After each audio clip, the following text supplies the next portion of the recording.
고린도후서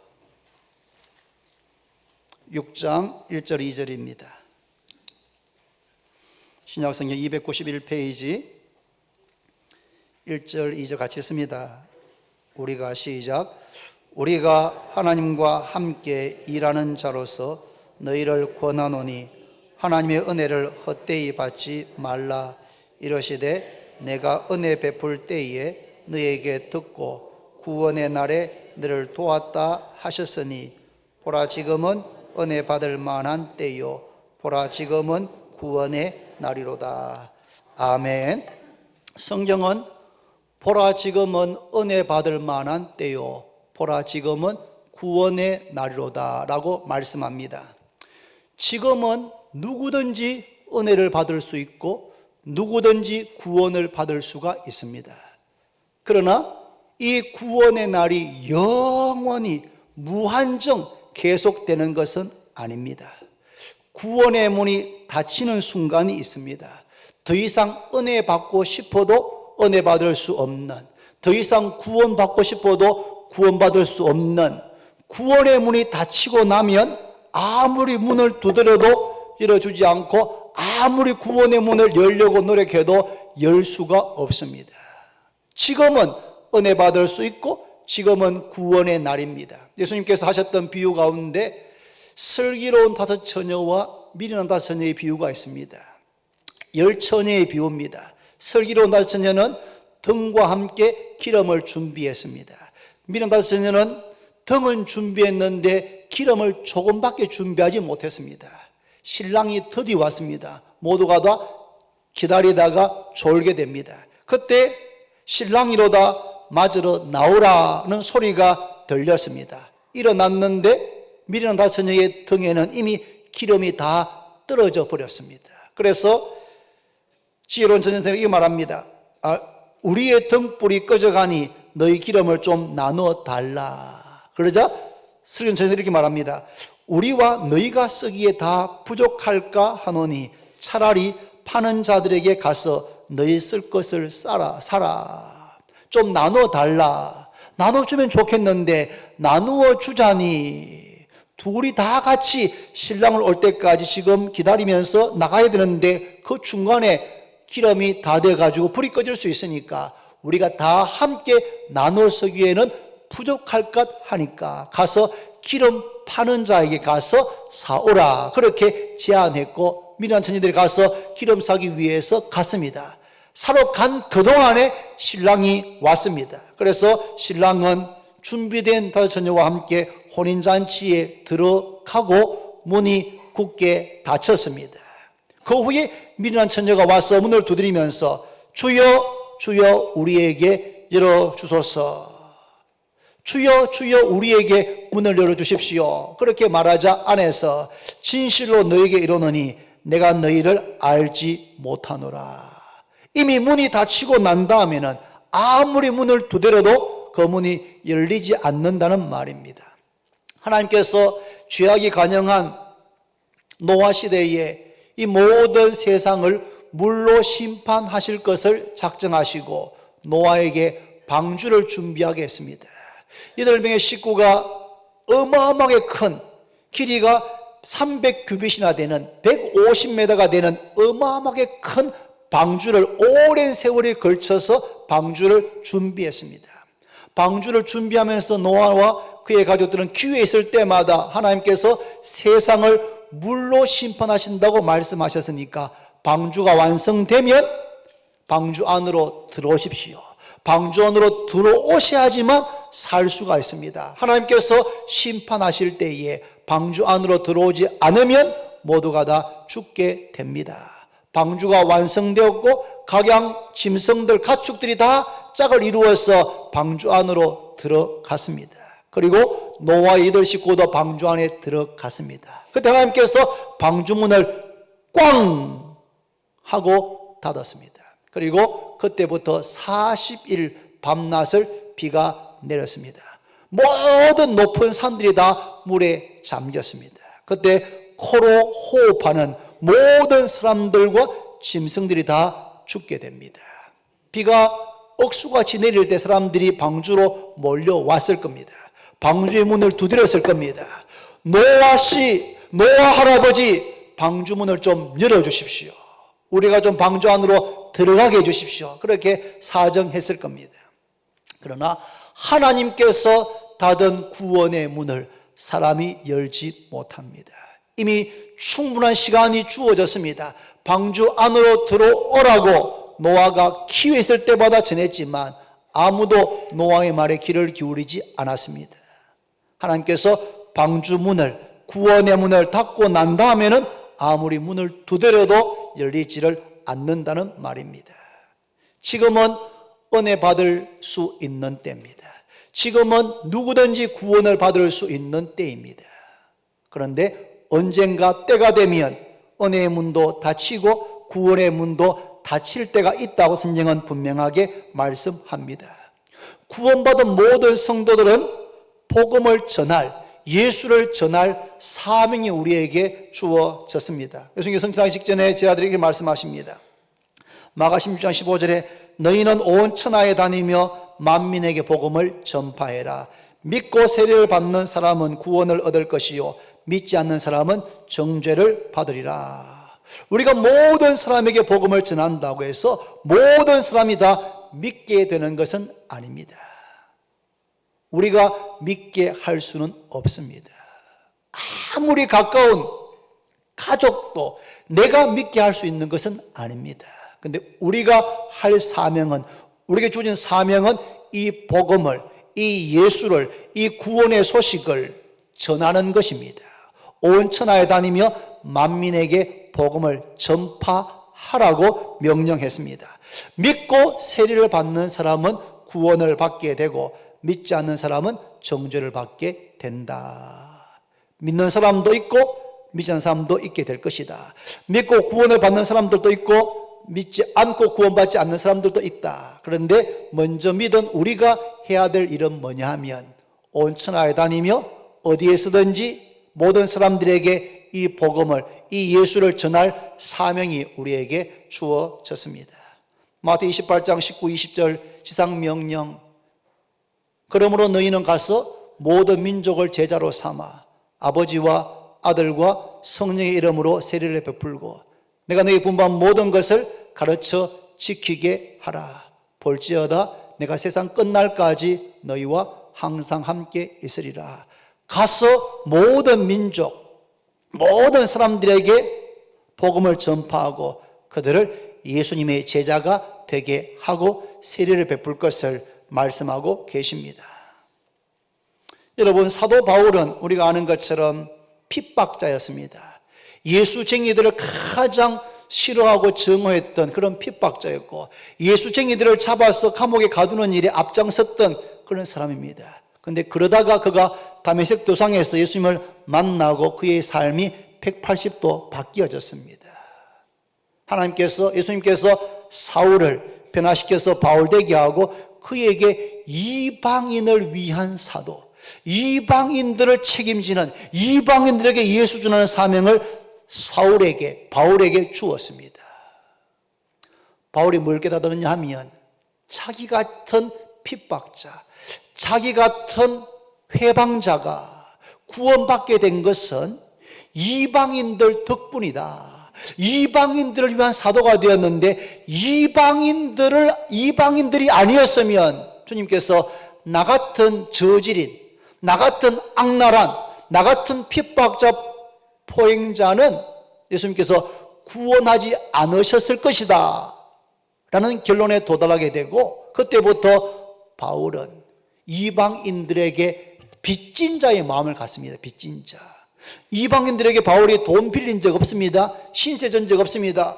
바울은 로마의 시민권을 가진 집안 아주 좋은 엘리트 중에 엘리트였습니다. 그런데 그 마음 속에 로마서에 보면 이방인들에 대한 빚진 자, 마치 내가 돈을 빌려 쓴 빚진 자의 마음을 가지고 살았습니다. 왜냐하면 이방인들 때문에 주님께서 자기를 구원하셨다는 그런 생각이 들면서 이방인들에게 복음 전하기 위해서 어떤 어려움, 어떤 핍박이 있어도 바울은 죽는 날까지 로마에 가서 목이 잘려서 참수행을 당하는 그 순간까지 이방인들을 위한 빚진 자의 심정으로 복음 전하는 삶을 살았습니다. 사랑하는 여러분, 우리를 통해서 예수를 믿게 될 사람들, 그분들에게 우리는 빚졌습니다.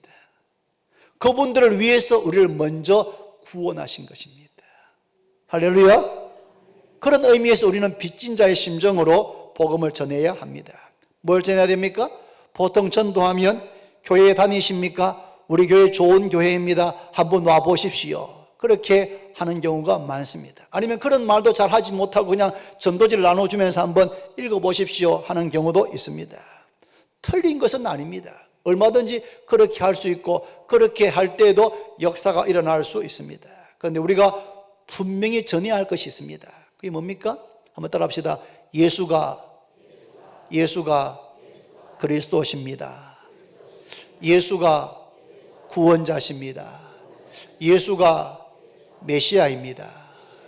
이게 우리가 전할 복음의 핵심 요약입니다. 다른 이름으로서는 구원을 받을 수가 없습니다. 다른 그 어떤 이름, 그 어떤 누구로도 구원을 받지 못합니다. 구원 얻을 수 있는 다른 이름을 주신 적이 없다고 분명하게 말씀하고 있습니다. 예수 이름만이 유일한 구원자십니다. 예수님께서 우리가 하나님께 가는 유일한 길이요, 유일한 진리요, 유일한 생명 되십니다. 초대교회 성도들은 날마다 성전에 있든지 집에 있든지 예수가 그리스도라고 가르치기와 전도하기를 그치지 않았습니다. 집에 있든지 성전에 있든지 직장에 있든지 어디에 있든지 기회가 있을 때마다 예수가 그리스도라고 전하고 또 전하였습니다. 우리가 살고 있는 삶의 현장으로 가야 되는 것입니다. 하나님께서 오늘 아침에 오전에 말씀드렸던 모세를 부르셨습니다. 80년을 기다리고 준비해서 모세를 떨기나무 불꽃 가운데서 부르셨습니다. 내 발에 신을 벗어라 말씀하시고는 내가 이제 너를 애굽으로 보낸다. 애굽에서 400년 동안 종살이하고 있는 이스라엘 백성들, 내 백성을 애굽에서 구원하여 내어서 약속의 땅 가나안 땅까지 와서 하나님을 섬기도록 해라. 이것이 모세에게 주어진 사명이었습니다. 하나님께서 우리를 부르셨습니다. 우리를 보내십니다. 어디로 보내십니까? 우리가 살고 있는 삶의 현장으로, 내가 사는 동네로, 내가 사는 아파트로, 내가 일하는 직장으로, 사회로, 학교로, 집안 식구들에게 우리를 보내시는 겁니다. 가서 예수가 그리스도라고, 예수님을 믿어야지 구원받는다고 우리가 전해야 될 줄로 믿습니다. 누가 가야 됩니까? 이사야 선지자가 성전에서 주의 음성을 듣게 됩니다. 내가 또 주의 목소리를 들으니 주께서 이러시되 내가 누구를 보내며 누가 우리를 위하여 갈고 하시니 그때 내가 이르되 내가 여기 있나이다. 한번 따라합니다. 내가 여기 있나이다. 내가 여기 있나이다. 나를 보내소서. 내가 누구를 보내며 누가 우리를 위해서 갈고라고 할 때 선지자가 내가 여기 있습니다. 제가 여기 있습니다. 저를 보내십시오. 그렇게 고백했던 것처럼 우리 모두가 다 주님 앞에 주님 제가 여기 있습니다. 저를 보내십시오. 그렇게 고백하기를 바랍니다. 마가 16장 마지막 20절에 온 천하에 다니며 만민에게 복음을 전파하라 하고 분부하시고 하나님 주님께서 하늘로 올려주셨습니다. 그 다음에 마지막 21절 말씀이 있습니다. 한번 따라할까요? 제자들이 나가 두루 전파할세 주께서 함께 역사하사 그 따르는 표적으로 말씀을 확실히 증언하시니라. 예수님께서 온 천하에 다니며 만민에게 복음을 전파해라, 복음을 전파해라 말씀하신 성천하셨습니다. 그 다음에 제자들이 나가서 두루 전파했습니다. 나가서 전파할 때에 주께서 함께 역사하셨다. 우리가 나가서 말씀에 순종해서 전도하면 주께서 함께 역사하십니다. 함께 역사하십니다. 함께 역사하셔서 그에 따른 표적으로 말씀을 확실히 증언해 주셨습니다. 우리는 지난 4년 8개월 동안 비전 2019를 위해서 기도하고 또 기도했습니다. 하나님의 영광을 위하여 성령의 능력으로 주원교회여 비상하라. 하나님의 영광을 위해서 성령의 능력이 저에게 더하셔서 우리 주원교회 한 사람 한 사람이 변화되고 비상하게 하시고 예수의 증인으로 살아가게 해주시기를 기도하고 또 기도했습니다. 이제 나가야 됩니다. 나가서 두루다니며 전파해야 합니다. 그렇게 하면 주께서 함께 역사하십니다. 너희 발바닥으로 밟는 땅을 너와 내 후손에게 주겠다. 말씀을 들었으면 나가는 것입니다. 이스라엘 백성들 요단을 건너서 자기 발바닥으로 밟는 땅을 그의 후손들에게 기업으로 주셨습니다. 나가면 예비된 영혼을 만나게 됩니다. 매 순간 진리의 성령께서 무슨 말을 해야 될지 적절한 말을 우리 입에 담아 주실 것입니다. 감당할 수 없는 시험을 허락하지 않는 것처럼 우리에게 감당할 수 없는 사람을 만나지 않게 하시고 감당할 수 있는 사람만 만나게 하십니다. 우리 교회 주변에 대구시 안에 하나님께서 구원하시기로 작정하신 사람들이 많이 있습니다. 우리가 순종해서 나가면 하나님께서 영혼을 구원해 주실 것입니다. 죄인 한 사람이 회개하고 돌아올 때에 회개할 것 없는 어인 99으로 인한 기쁨보다 더 크게 기뻐하신다고 말씀했습니다.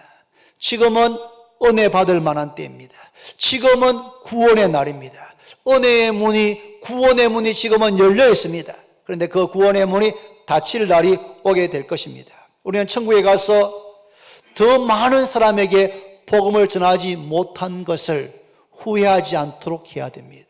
천국 가면 전도하고 싶어도 전도할 대상이 없습니다. 천국 가셔서 내가 더 많은 사람들에게 전도하지 못한 것을 후회하지 않아야 합니다. 우리가 내가 그 사람에게 더 빨리 복음을 전하지 못한 것을 후회하지 않도록 해야 됩니다. 우리가 일찍 복음을 전하면 그분은 더 많은 시간을 더 오랫동안 주를 위해서 더 많은 일을 할 수가 있는 것입니다. 어떤 경우는 복음을 전한 사람보다도 전도 받은 사람이 더 주님 앞에 귀하게 영광스럽게 쓰임받고 많은 일을 하는 경우도 있습니다. 다음 주일 9월 22일부터 12월 8일까지 12주 동안 행복한 사람들의 가을 축제를 합니다. 기도하고 복음을 전파하고 믿지 않는 이웃들을 교회로 초청합시다. 전도한 그 사람이 교회로 오겠다고 하면 오기 전날 주일 전에 저한테 전화나 문자를 주십시오. 왜냐하면 오겠다고 해놓고 못 오는 일이 많습니다. 그래서 그런 일이 생기지 않게 오겠다고 한 분이 꼭 올 수 있도록 저도 함께 기도할 뿐 아니라 그분에서 알면 제가 예배를 마치고 난 다음에 함께 만나가지고 이야기를 나누고 함께 복음을 전할 수 있게 될 것입니다. 마지막으로 여러분 한번 같이 찾습니다. 여러분 요한복음 14장입니다. 이 말씀만 읽고 말씀을 마칩니다. 요한복음 14장 12절부터 14절 말씀, 여기 엄청난 말씀이 나옵니다. 173페이지입니다.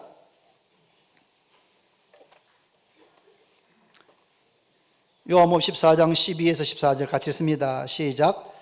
내가 진실로 진실로 너희에게 이르노니 나를 믿는 자는 내가 하는 일을 그도 할 것이요 또한 그보다 큰 일도 하리니 이는 내가 아버지께 감이라. 너희가 내 이름으로 무엇을 구하든지 내가 행하리니 이는 아버지로 하여금 아들로 말미암아 영광을 받으시게 하려 함이라. 내 이름으로 무엇이든지 내게 구하면 내가 행하리라. 아멘. 나를 믿는 자는 내가 하는 일을 그도 할 것이다. 주님께서 하신 일을 예수님을 믿는 사람도 하게 될 것이다. 더 놀라운 말씀은 그보다 큰 일도 할 것이다. 주님께서 하셨던 일보다 더 큰 일도 하게 될 것이다. 왜냐하면 내가 아버지께로 감이라. 아버지께로 가시면 주님께서 누굴 보내주십니까? 보혜사 성령을 보내주시는 겁니다. 그래서 우리와 함께 하셔서 주님께서 하셨던 일을 하게 하시고 그보다 더 큰 일도 하게 하시는 겁니다. 우리가 순종해서 나갈 때 역사가 일어납니다.